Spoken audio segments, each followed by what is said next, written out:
বন্ধুরা, আজকে আমি একটা নতুন জিনিস দেখাচ্ছি। আমি এখন রেল লাইনের পাশে, অর্থাৎ এলিভেটর এক্সপ্রেস, এই যে আমার মাথার উপরে দেখতে পাচ্ছেন এলিভেটর এক্সপ্রেসের নিচে দিয়ে আমি হেঁটে যাচ্ছি। আর এটা হলো খিলক্ষেত নিকুঞ্জর, অর্থাৎ ঠিক মেরিডিয়ানের উল্টা পাশে।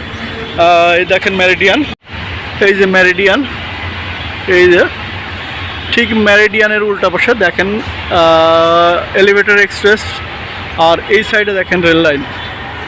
আমি যে জিনিসটা আপনাদের দেখানোর জন্য ভিডিও করছি, বা যেটা আপনাদের সাথে শেয়ার করার জন্য ভিডিও করছি, সেটা হলো যে এই যে রেল লাইন, উপরে হলো এলিভেটর এক্সপ্রেস, মানে এখানে হলো 4 লেনের রেল লাইন, অর্থাৎ দেখেন কি সুন্দর। আমি মাঝে মাঝে অবাক হয়ে যাই, ঢাকা শহরে হয় নাকি। মানে আপনার ছোটোবেলায় আমরা যখন অনেক ছোট ছিলাম, আমার চাচিরা ঢাকাতে থাকতো, যে গল্প করতো যে ঢাকা শহরে হলো এ হয় না, ও হয় না, হ্যান হয় না, তেন হয় না, গাছ নাই, পরিবেশ অনেক দূষণ, ঘরবাড়ি আর ঘরবাড়ি, চারদিকে শুধু ঘরবাড়ি। তো আমি যখন প্রথম ঢাকাতে আসি, আমি তখন মনে হয় ক্লাস 7 অথবা 8-এ পড়ি। তো ওই সময় এসে দেখে না, গাছ তো আছে। দেন আমি 2010 সাল থেকে ঢাকাতে থাকা শুরু করলাম। তো যখন 2010 থেকে ঢাকাতে থাকা শুরু করলাম, তখন ঢাকার বিভিন্ন প্রান্তে যাওয়া শুরু হলো। কারণ 2010-এ আমি ঢাকাতে এসেই 10-এর লাস্টের দিকে আমি গার্মেন্টস ব্যবসার সাথে জড়িত হয়ে যাই। তো এই সুবাদে ঢাকার বিভিন্ন অলিগলি আমার চেনা হয়ে যায়। তো আমি যখন দেখলাম যে শুধু ইট পাথরে ঘেরাই ঢাকা শহর না, এখানে নাই এমন কোনো জিনিস নাই, যেমন গাছপালা থেকে শুরু করে মাছ চাষ থেকে শুরু করে সব কিছুই হয় এখানে। তো বন্ধুরা, মানে বিষয়টা বুঝতে পারছেন। তো আমরা ছোটোবেলায় শুনতাম যে ঢাকা শহর অনেক দূষণ, এখানে ঘরবাড়ি থাকা, মানে শুধু ইট পাথরে ঘেরা, প্রাকৃতিক কোনো পরিবেশ নাই, অনেক কষ্টের একটা লাইফ। সেটার সঙ্গে, সেই ছোটোবেলার সঙ্গে এখন মিল করি, মানে মিলাই পায় না। মানে মানুষ এমনভাবে, যারা ঢাকাতে থাকতো, ঢাকাকে এমনভাবে আমাদের কাছে প্রেজেন্ট করতো, যেটা মানে অ্যাকচুয়াল, মানে সেই দিনের কথা মনে হলে পরে এখন শুধু হাসিই যে পাই। মানে মানুষ একটু মানে ভাব নেওয়ার জন্য যে এত সুন্দর করে এভাবে মিথ্যা বলতে পারতো, এটা মানে এখন বুঝি। মানে সৌন্দর্য কাকে বলে, সেটা না দেখলে বোঝা যাবে না। এক সাইডে ইট পাথরে ঘেরা, অপর সাইডে এলিভেটর এক্সপ্রেস, মাঝখান দিয়ে রেল লাইন, সে একটা ফিলিংস।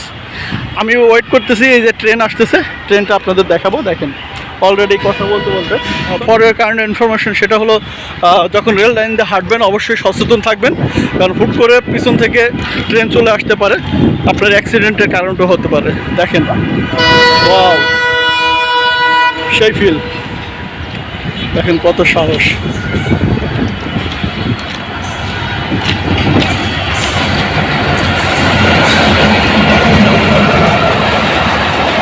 সেই মজা। এটা আন্তনগর, হয়তো ময়মনসিংহ যাওয়ার বা সিরাজগঞ্জ যাওয়ার ট্রেন, লোকাল ট্রেন, সে একটা মজা পাইলাম। অপোজিটে হলো ঢাকা রেজেন্সি, মানে Dhaka 3 star hotel Regency international. আজকে ঢাকা শহরে বৃষ্টি হয়েছে, মানে সকাল থেকে বৃষ্টি হচ্ছে। এই দেখেন মেঘলা আকাশ, পরিবেশটা সেই, মানে ওয়েদারটা এত মজার, মনে হচ্ছে যে সব সময় যদি এরকম পরিবেশ থাকতো তাহলে ঘোরাফেরা করে অনেক মজা হতো। আর রেল লাইনের পাশ দিয়ে এইভাবে হেঁটে যাওয়া, এক সাইডে এলিভেটর এক্সপ্রেস, আর আরেক সাইডে মানে এলিভেটর এক্সপ্রেসের নিচে হলো রেল লাইন। মানে ভিউটাই একটা অন্যরকম, মানে একটা অন্যরকম আবেগপ্রবণ, মানে আসলে একটা মজার লাগার বিষয়। তো এই ফিলিংসটা আমি আপনাদের সাথে শেয়ার করলাম। মানে আমার মনে হলো যে আমি আপনাদের সাথে এই ফিলিংসটা একটু শেয়ার করি, যেহেতু আমি ভ্রমণ পিপাসু, ভ্রমণ করতে ভালোবাসি, প্রাকৃতিক পরিবেশ দেখতে ভালোবাসি, এই জন্য আমি আপনাদের সাথে জিনিসটা শেয়ার করলাম। দেখেন না কত সুন্দর লাগতেছে, মানে সেই রকম একটা, মানে অন্যরকম একটা ফিলিংস। তো বন্ধুরা, আপনারাও আমার মতো এরকম ভ্রমণ পিপাসন বেরিয়ে পড়ুন, মানে প্রাকৃতিক প্রেমে বেরিয়ে পড়ুন, নিজেকে ভালো রাখুন, এবং সবাইকে দেখান আপনি কি দেখছেন এবং কত সুন্দর এই বাংলাদেশটাকে তুলে ধরুন বিশ্ব দরবারে, যাতে বহির্বিশ্বে যারা আছে দেখে অনেক বেশি এক্সাইটেড হয় আমাদের দেশের প্রতি, আমাদের দেশে ঘুরতে আছে।